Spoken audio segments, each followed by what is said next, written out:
Hi guys, this is Black Shirt Review with Arun. இன்னைக்கு நம்ம பார்க்க போகிற படம் ஹாட்ஸ்பாட் 2. இந்த படத்தை விக்னேஷ் கார்த்தி இயக்கியிருக்காரு. ஆல்ரெடி ஹாட்ஸ்பாட் 1 வந்திருக்கு. அதே பேட்டர்னில் தான் இந்த படமும் இருக்குது. அந்த படத்தில் 4 ஸ்டோரி இருக்கும். இந்த படத்தில் ஒரு 3 ஸ்டோரி இருக்குது. அந்த படம் எப்படி ஒரு போர் அடிக்காமல் சோஷியல் அவேர்னஸை கொடுத்ததோ அதே மாதிரி தான் இந்த படத்துலையும் ஒரு 3 டாபிக் எடுத்துகிட்டு ஒரு சோஷியல் அவேர்னஸ் கொடுத்துருக்காங்க.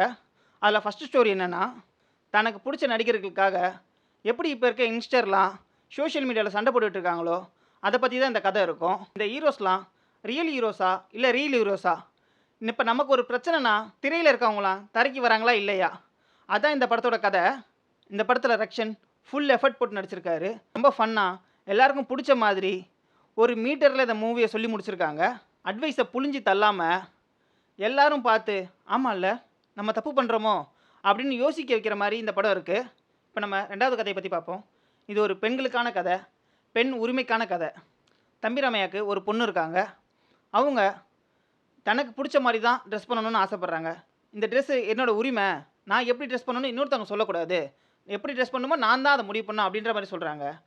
அவங்களுக்கு புரிகிற மாதிரி ஒரு அட்வைஸ் கொடுக்குறாரு தம்பிராமையா. இந்த கதையை ஒரு பாடமாக எடுக்காமல் எல்லாருக்கும் பிடிச்ச படமாக எடுத்திருக்காரு. எப்படியும் தெரியும் அவங்களுக்கு ஜென்சிலாம் அட்வைஸ் பண்ணால் ஸ்கிப் பண்ணிட்டு போயிடுவாங்கன்னு. அதனால் அவங்க சொல்ல வேண்டிய விஷயத்த கரெக்டாக டெம்ப்ளேட்டில் சொல்லி முடிச்சிருக்காங்க. மூணாவது கதை இருக்கிறதே ரொம்ப முக்கியமான கதை. நம்ம அஸ்வின் நடிச்சிருக்காரு.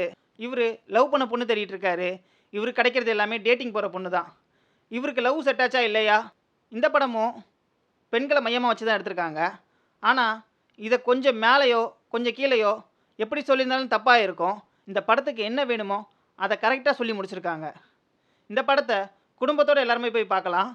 என்னடா ஷிப்லாம் நிறையா இருக்கே, எப்படி எல்லாரோட போய் பார்க்கலான்னு கேட்கலாம். இந்த படத்தை பார்த்தா தான் நாட்டில் என்னென்ன நடந்துகிட்டு இருக்கு, எப்படிலாம் போயிட்டுருக்கு, நம்ம எப்படிலாம் அவேர்னஸாக இருக்கலான்னு தெரிஞ்சுக்கலாம். இந்த படத்துக்கு பெரிய ப்ளஸ்ஸு இந்த படத்தோட ஸ்க்ரீன் ப்ளே தான். அடுத்தடுத்த மூவிக்கு ஒரு ஜம்ப் இல்லாமல் இந்த ஸ்டோரி எப்படி வந்து வேவ் லென்த்தில் போயிட்டுருக்குன்றத இந்த படத்தோட பெரிய ப்ளஸ்ஸு.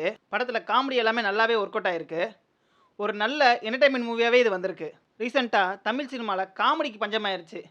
அந்த பஞ்சத்தை இந்த படம் கொஞ்சம் போக்கியிருக்குன்னே சொல்லலாம். இந்த படத்தை லவ் பண்ணணும்னு நினைக்கிறவங்க, லவ் பண்ண போகிறவங்க, லவ் பண்ணிகிட்டு இருக்கவங்க, ஃபேமிலி ஆடியன்ஸ் இருக்கிற எல்லாருமே இந்த படத்தை போய் பார்க்கலாம். பார்த்துட்டு எப்படி இருக்குன்னு வந்து கமெண்ட்டில் சொல்லுங்கள். இந்த வீடியோ பிடிச்சிருந்தா லைக் பண்ணுங்கள், கமெண்ட் பண்ணுங்கள், மறக்காமல் சப்ஸ்கிரைப் பண்ணுங்கள்.